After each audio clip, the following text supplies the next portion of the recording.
Assalamualaikum warahmatullahi wabarakatuh.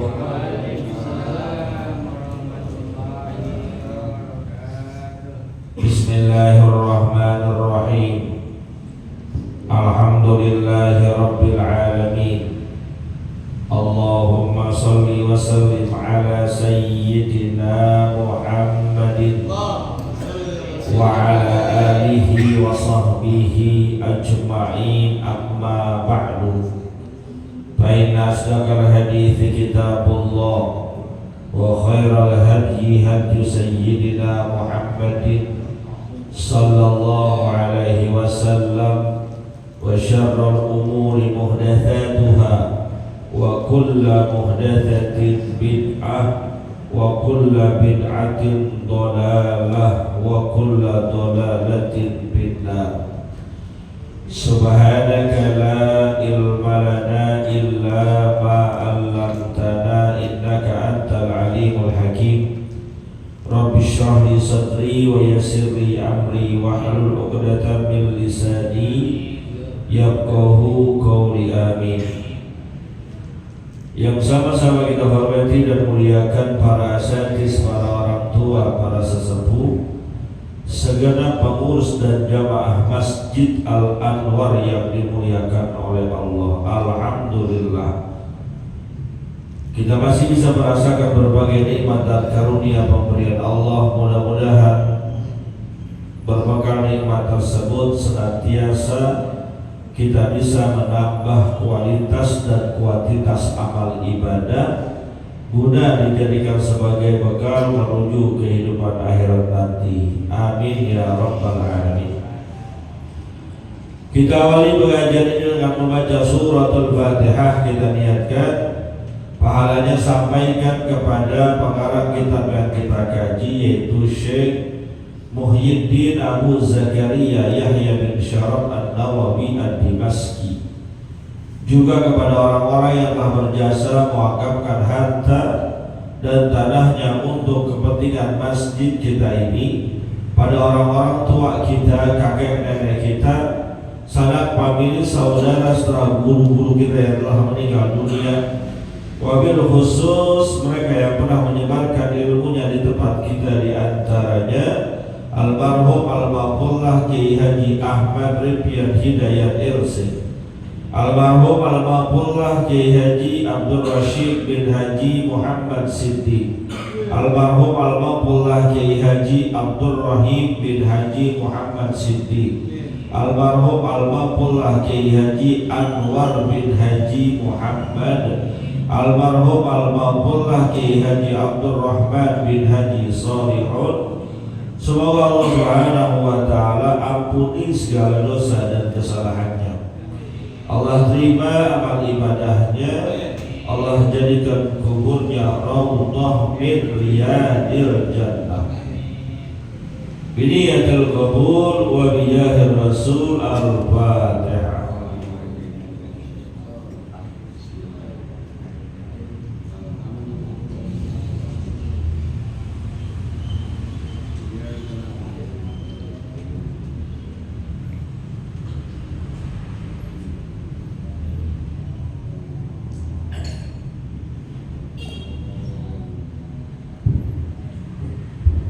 Melanjutkan bacaan kita. Qala al-mu'allif rahimahullahu ta'ala anhu wa an Ubadah ibn Samit radhiyallahu ta'ala anhu qala qala Rasulullah sallallahu alaihi wasallam, man syahida an la ilaha illallah wahdahu la syarika lah wa anna Muhammadan abduhu wa rasuluh wa anna Isa abdullah wa rasuluh wa kalimatuhu alqaha ila Maryam wa ruhum minhu wal jannatu wan naru haqqun adkhalahu Allahu al jannata ala ma kana minal amali muttafaqun alaihi.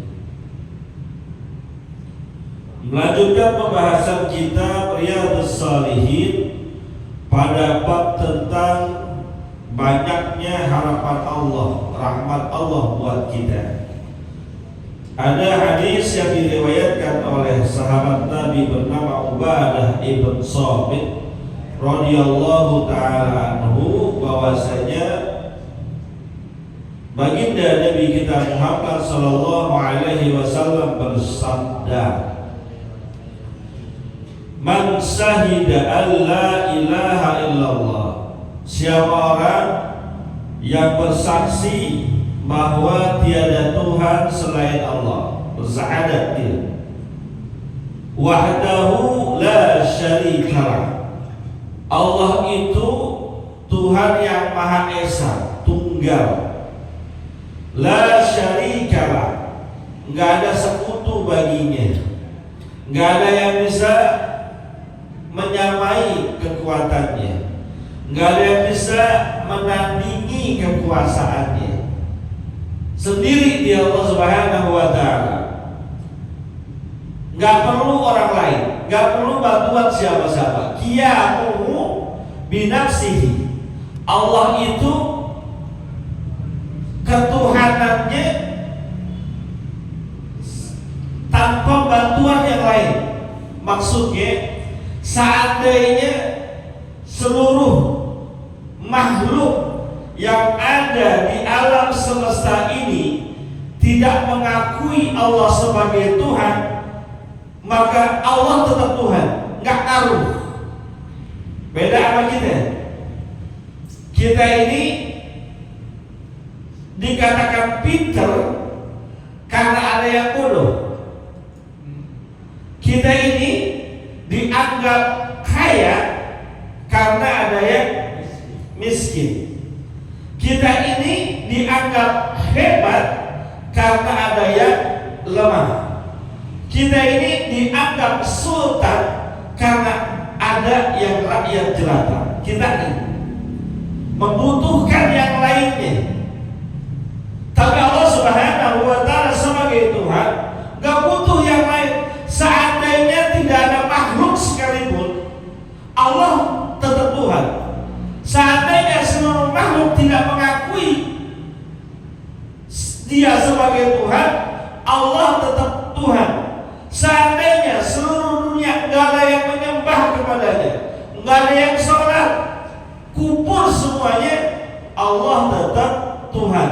Wahdahu la syarikalah. Ini konsepnya. Nggak perlu yang lain, nggak perlu pengakuan dari siapa-siapa, itu Allah. Wa anna Muhammadan abduhu wa rasuluh. Syahadat kita yang kedua. Pertama, bersyahadat kepada Allah. Yang kedua, bersyahadat, bersaksi bahwasanya Muhammad sallallahu alaihi wasallam abduhu adalah hambanya Allah, wa rasuluhu dan juga utusan Allah. Perlu ditegaskan, hambanya Allah dan juga utusan Allah. Kenapa? Karena ada sebagian agama lain yang menganggap nabinya adalah anaknya Allah. Seperti orang-orang Yahudi mengatakan Uzairun ibnullah. Uzair, Nabi Uzair adalah anaknya Allah. Atau orang-orang yang Nasrani mengatakan Al-Masih ibnullah. Nabi Isa Al-Masih adalah anaknya Allah. Tapi ini tauhid kita. Muhammad sallallahu alaihi wasallam sekalinya pun memiliki derajat yang sangat tinggi.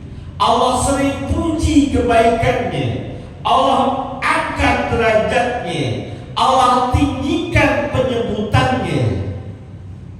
Maksudnya Allah tinggikan penyebutannya itu kadang nama Allah selalu disandingkan dengan nama Nabi Muhammad.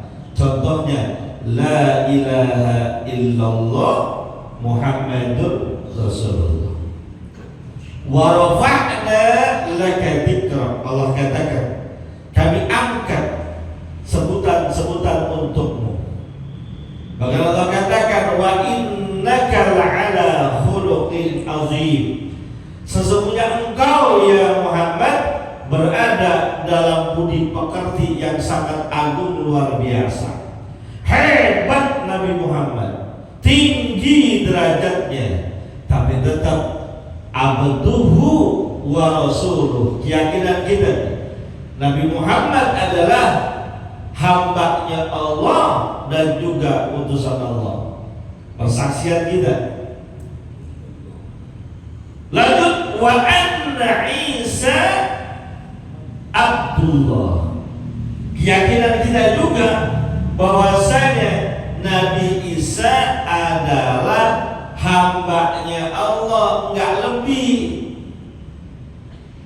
Walaupun beliau terlahir dari seorang perawan mulia yang bernama Maryam tanpa melalui proses pernikahan, tapi Allah takdirkan lahir, maka keluarlah Nabiullah Isa.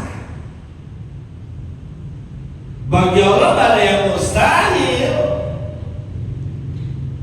Kalau kita bilang mana mungkin, manusia mengatakan impossible. Tapi kata Allah, idza arada syai'an ayyaqula lahu kun fayakun. Allah konsepnya, kalau dia mau, kalau dia berkehendak akan terjadinya sesuatu, maka pasti akan terjadinya. Nabiullah Adam enggak ada bapaknya, enggak ada ibunya, bisa Allah ciptain. Ibunda Hawa enggak ada ibunya, ada pokoknya Nabiullah Adam diambil dari tulang rusuknya jadi ibunda Hawa.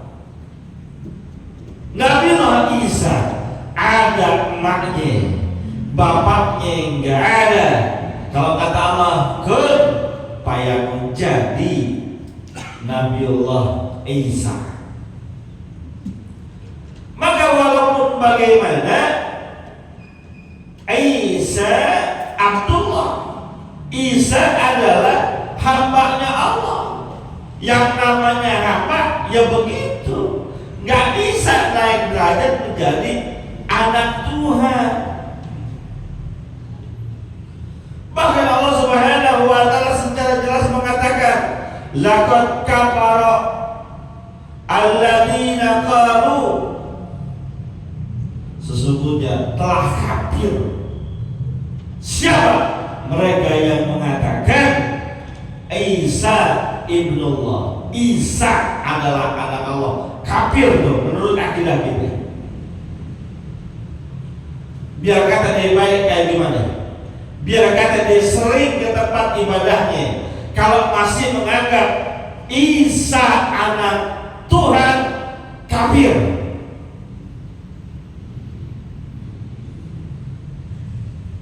Atau mengatakan Tuhan ada tiga.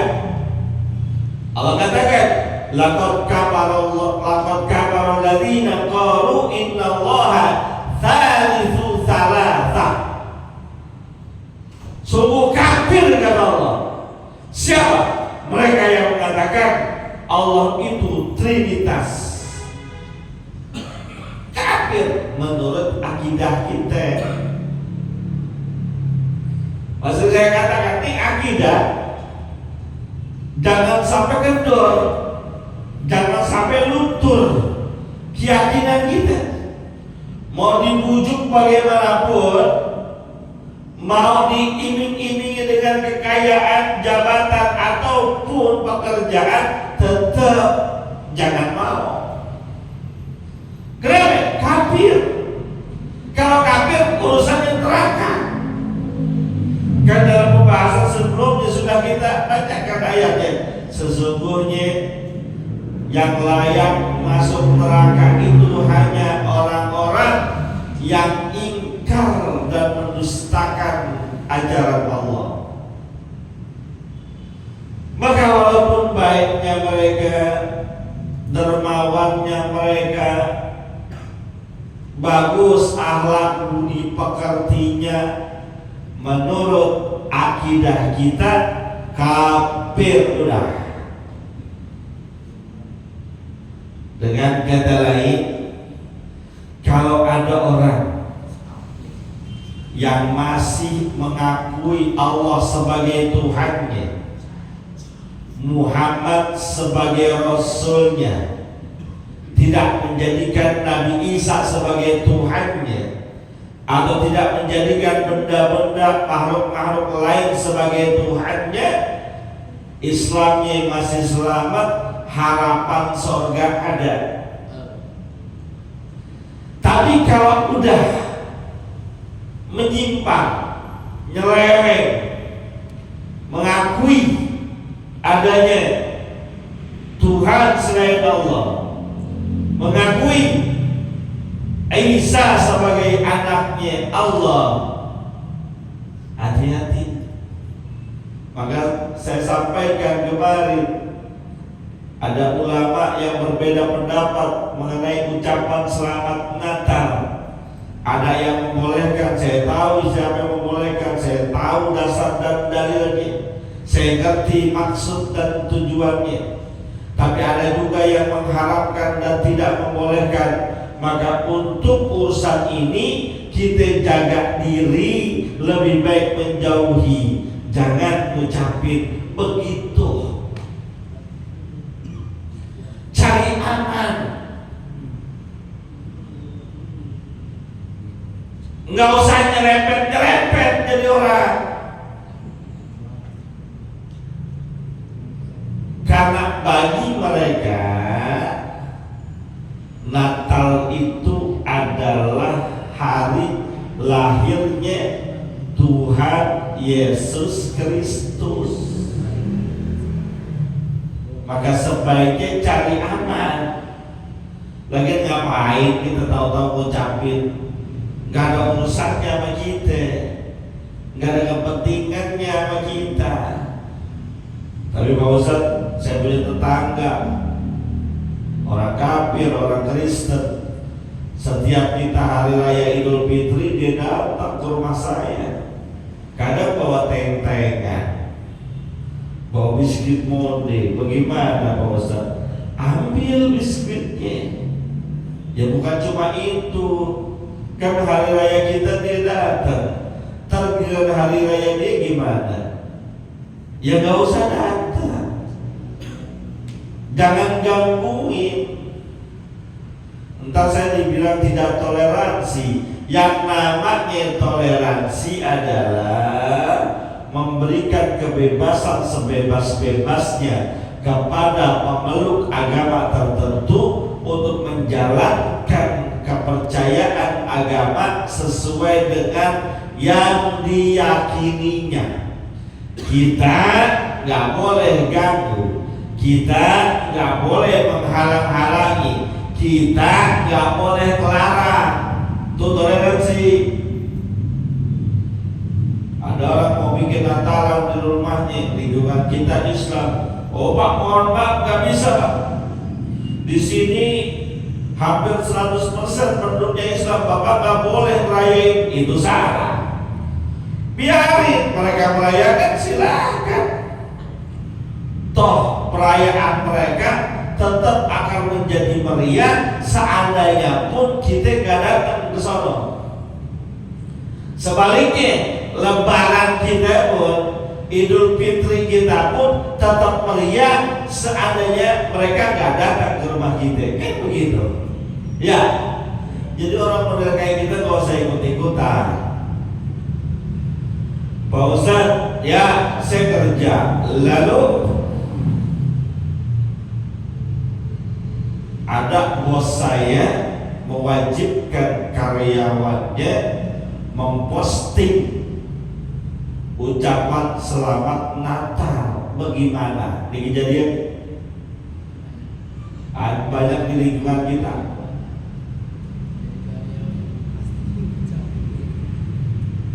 Dan saya lihat postingannya. Saya bilangin, kok ente posting kayak gitu? Begini Pak Ustadz, saya kan kerja, terus bos saya nyuruh posting. Bagaimana? Itu kan ucapan saya sih, ucapan orang. Kalau bisa nggak posting, nggak posting, nggak usah ditampilin. Nggak bisa Pak Ustadz disuruh. Kalau memang disuruh, namanya media sosial, WhatsApp itu, kalau kita posting sesuatu bisa diatur, yang lihat dia doang. Atur supaya lihat bos ente doang, yang lain jangan. Begitu ngakalinnya. Begitu ya Pak Ustadz? Iya. Terus saya dosa gak? Untuk sementara ente pegang pendapat ulama yang membolehkan selama niatnya basa-basi. Begitu caranya, gak usah jadi pusing. Makanya walaupun ini bukan hadis, ada perkataan ikhtilafu ummati rahmatun, perbedaan pendapat di kalangan umat Nabi Muhammad membawa rahmat. Ini maksudnya, sehingga kita terbebas dari tuntutan-tuntutan beramal sesuatu tanpa ada dasarnya. Pegangan kita ngucapin haram, gak boleh, jangan ngucapin. Kepepet Pak Ustadz, pakai pendapat yang itu. Begitu maksudnya, cuma diakalin.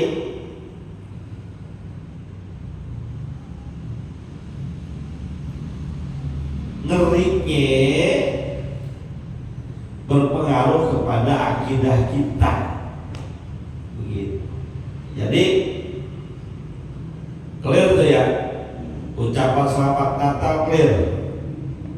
Nah sekarang Pak Ustadz, ucapan selamat tahun baru bagaimana?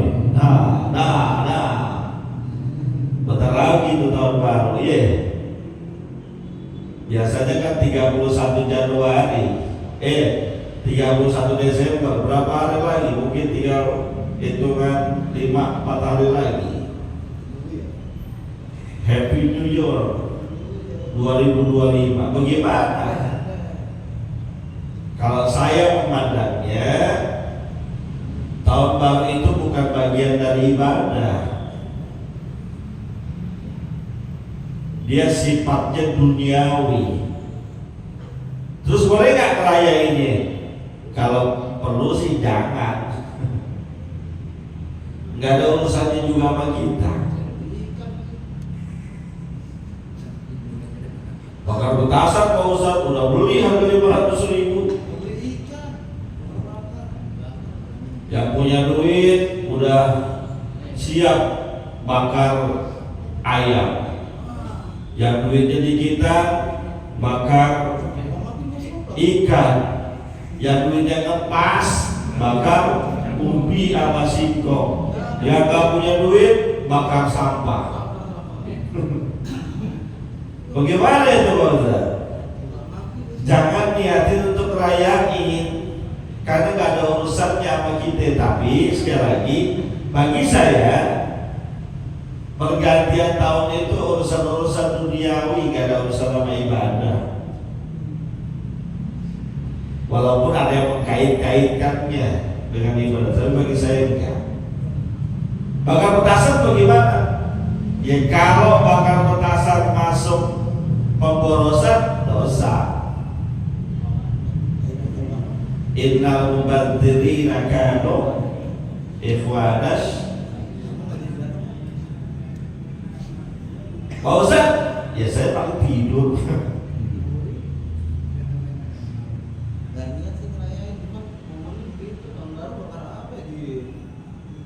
Jangan niatin buat ngerayain, ya niatin buat bakar-bakar, kumpul-kumpul keluarga aja. Ya kalau untuk bapak-bapak sih mau ngapain? Ngantuk, besok subuhnya kesiangan. Ya kan biasa begitu ya. Tidurnya udah jam 1, jam 2. Akhirnya bangunnya subuh kesiangan. Gitu. Jadi kalau untuk tahun baru nggak ada urusannya dengan ibadah. Boleh Pak Ustaz bakar-bakar, kalau lu punya duit ya silahkan aja. Kalau punya duit, kalau nggak punya duit ya bakar sampah, saya bilang tadi.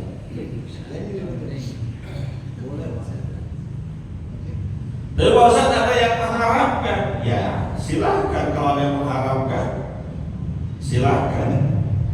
Karena ini tradisi yang berkembang setelah zaman Nabi Muhammad. Jadi sifatnya, hukumnya itu ijtihadiyah, ijtihad para ulama. Ada yang membolehkan, ada yang tidak membolehkan.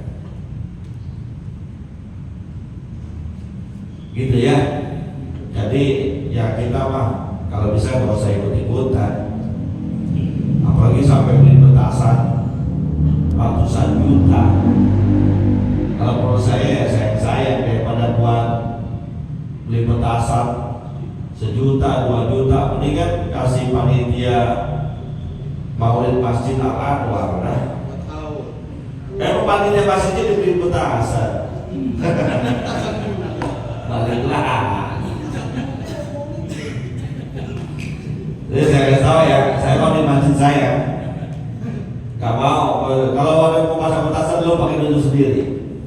Jangan diambil dari duit yang kolekan jamaah. Ini saran saya. Jangan diambil dari yang kolekan jamaah terus buat di petasan saat serahkan. Biasanya kan saat serahkan pasang petasan tuh. Kalau mau emang doyan petasan juga lo pakai duit sendiri. Emang asik, kalau Pak Ustaz jujur saya kurang tahu senang sama petasan itu aja. Ya. Kalau petasan biar rame, biar siar. Jadi kedengaran kemana-mana. Ntar kalau serahkan itu biasanya keyakinan kita, Nabi kan hadir gitu ya. Keyakinan kita nih. Jadi ya Nabi salam alaika ya Rasul salam alaika ya Habib salam alaika salawatullah alaika. Kita keyakinan kita ruhnya Nabi hadir karena kita bersolawat kepada beliau. Ini masalah yang petasan. Kalau saya jadi nabinya, saya balik lagi orang bukan ada mana mau petasan. Saran saya begitu di mana masjid, musola, kalau bikin maulid, saat serakar, mau pasang petasan, jangan ambil dari duit yang kolekan jemaah-jemaah. Pakai duit sendiri. Begitu. Boleh, ya terserah lu. Lu dari petasan, kalau saya kan dari petasan. Begitu ya. Termasuk Idul Fitri, Idul Adha. Ini kan di kampung kita, Idul Fitri nih, maghrib puasa terakhir. Allahu Akbar, Allahu Akbar.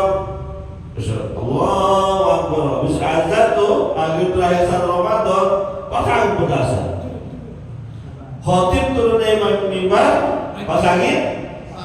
Saya berapa kali khotib dipasangin petasan? Boleh Pak Ustaz? Pakai duit lo, jangan pakai duit masjid.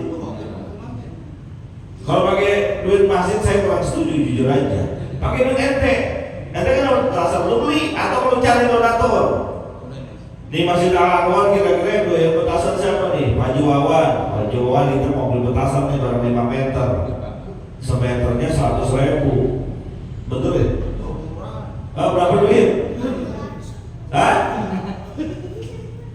Sumbangan 5 orang, beli silahkan. Pasang dah tuh mau bayar petasan. Tapi jangan pakai uang kas masjid. Laporannya juga kagak enak.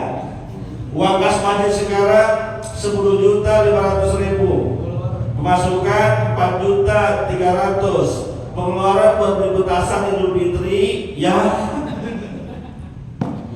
kagak enak tubuhnya. Ya. Kalau beli petasan sendiri. Begitu. Tapi bahwa ulama-ulama dulu membolehkan pakai petasan. Ulama-ulama dulu, lu lihat konteksnya dong.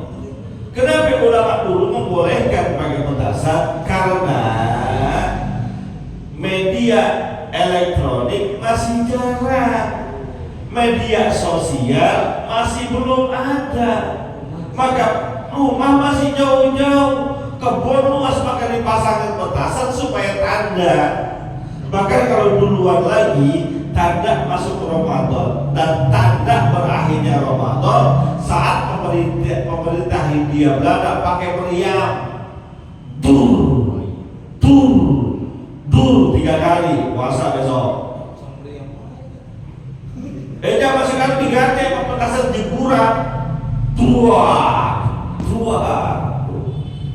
Mau lebaran juga begitu, tanda meriam 3 kali lebaran. Konteksnya seperti itu. Jadi tidak semua hukum yang berlaku pada zaman dulu bisa kita terapkan di zaman sekarang. Kan sudah saya ceritakan tuh. Dulu ada pendapat dari ulama pakai dasi haram. Dulu kenapa haram? Karena identik dengan kebiasaan budaya penjajah Belanda.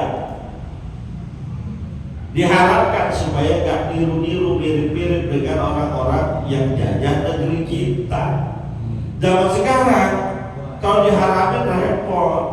Saya kalau di kantor sudah pakai dasi, Pak. Di sini aja pakai sorban. Tanya aja tuh Rosin yang sering ke tempat saya. Pakai dasi kok ganteng kok dasi. Di masjid aja pakai sorban. Kalau diharamin pakai dasi, ya repot. Jadi gak semua yang dulu berlaku hukumnya sekarang berlaku juga. Karena ada kaidah usul fikih, al-hukmu yaduru ma'illatihi wujudan wa adaman. Hukum itu berlaku sesuai dengan ilat sebabnya. Dikala sebabnya ada, hukumnya berlaku. Jika sebabnya tidak ada, maka hukumnya udah gak berlaku. Jelas? Jelas ya? Jadi kalau mau masang petasan ya pakai duit sendiri aja. Ini saran saya buat pengurus masjid, jangan pakai uang kas ataupun korekan. Jadi mengakui bahwasanya Isa itu adalah hambanya Allah wa rasuluhu, dan juga utusan Allah. Dan Nabi Isa sendiri juga mengakui dia adalah hambanya Allah. Saat setelah melahirkan Sayyidah Maryam itu membawa Nabi Isa yang masih kecil ke kampung halamannya, itu para penduduk di daerah itu langsung ngata-ngatain, menghina dan segala macamnya. Anak zina, pembawa sial, pelacur dan lain sebagainya. Gak bisa jawab, mau dijelasin bagaimana, gak ada percaya.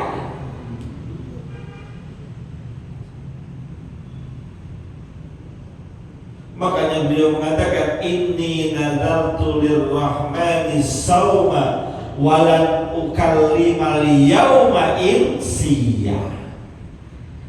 Gak bakal ngomong, percuma dijelasin juga gak bakal ngerti, gak bakal nyambung, karena memang prosesnya tidak masuk akal. Tapi Allah izinkan saat itu. Yang masih kecil Nabiullah Isa mengatakan, inni abdullah, saya ini hambanya Allah, bukan anaknya Allah.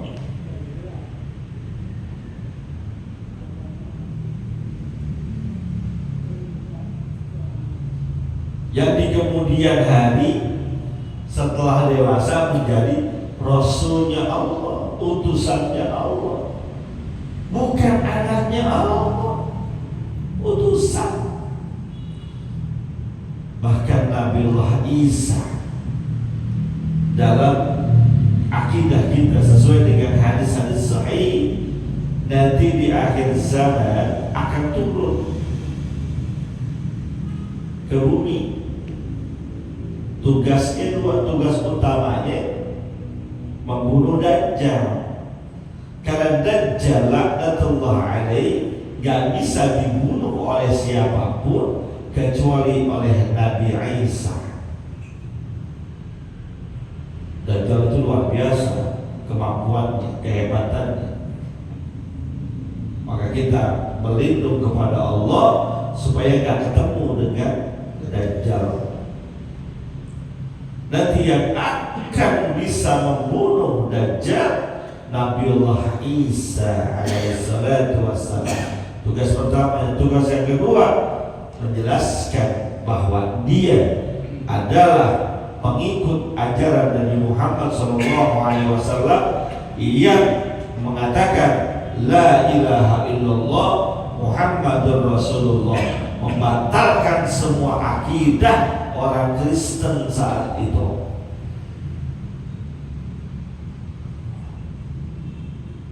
Kalau sekarang nggak bisa dibilangin nggak ngerti dia. Coba aja.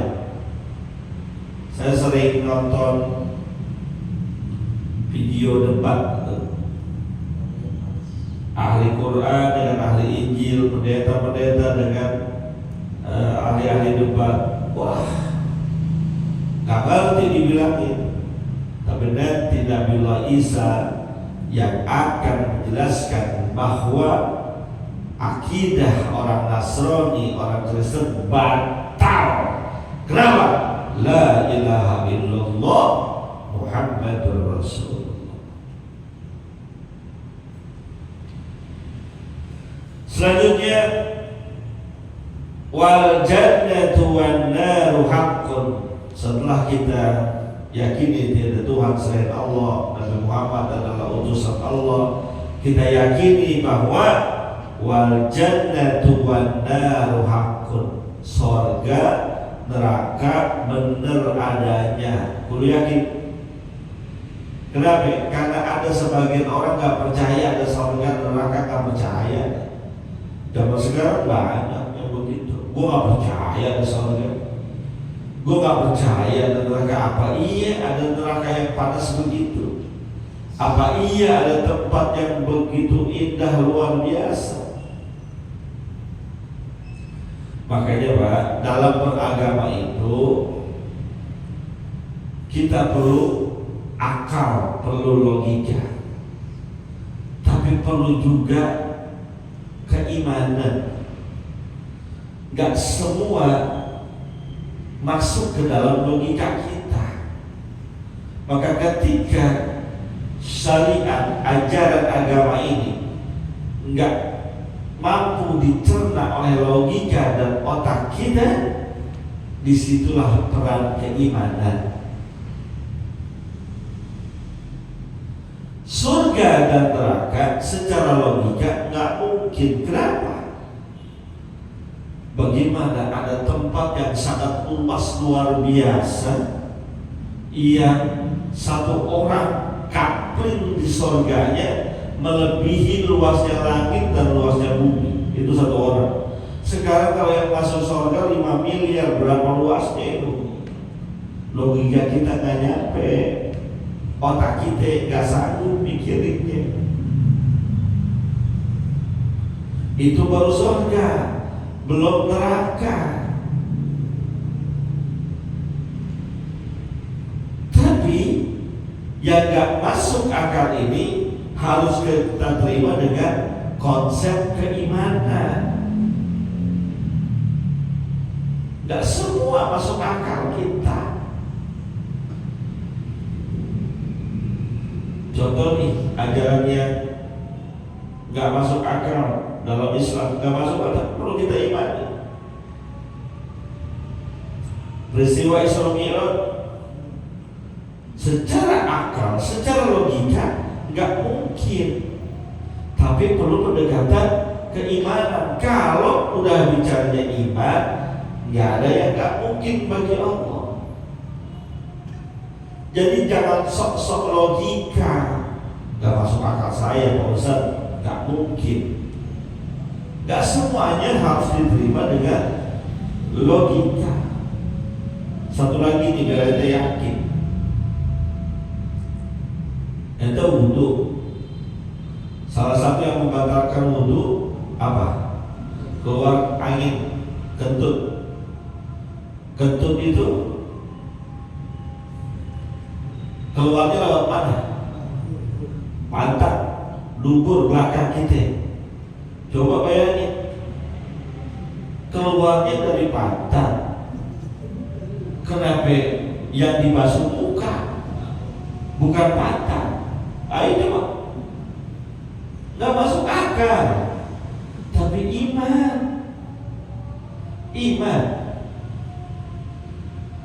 itulah kenapa saya katakan tidak semua syariat agama ini bisa dilogikakan.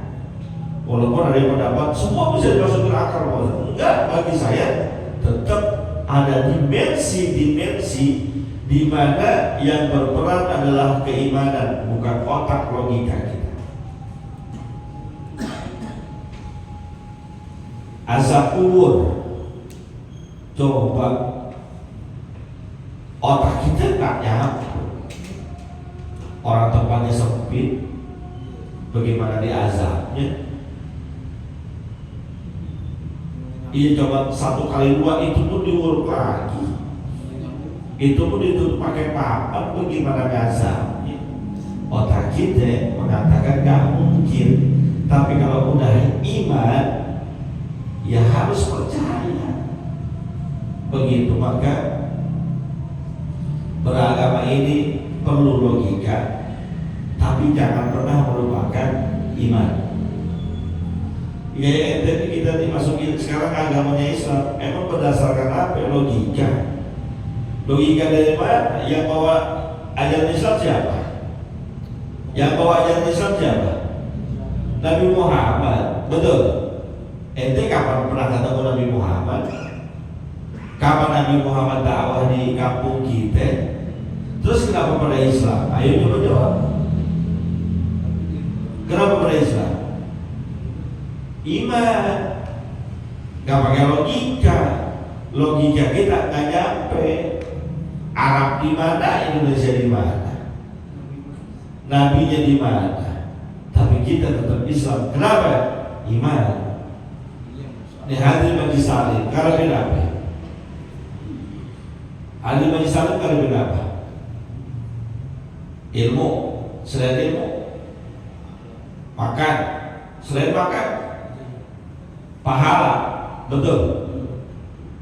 Ente lihat pahala dari mana? Ayo coba. Pernah lihat wujudnya pahala kayak gimana? Enggak kan? Terus kenapa masih percaya? Masuk akal gak pahala? Pahala ente saya taruh mana? Coba deh yuk. Ente sholat nih, sholat, puasa, majlis salim, ada gak pahalanya? Ditaruh mana? Hah? Di mana tuh? Pahala ente di mana sekarang? Gak masuk akal kita. Adanya iman. Maka iman inilah yang kata Nabi, adkhalahul jannata ala ma kana minal amal. Orang yang begitu tuh iman syahadat akhirnya kuat, akan Allah masukkan ke dalam surga sesuai dengan amal keimanannya.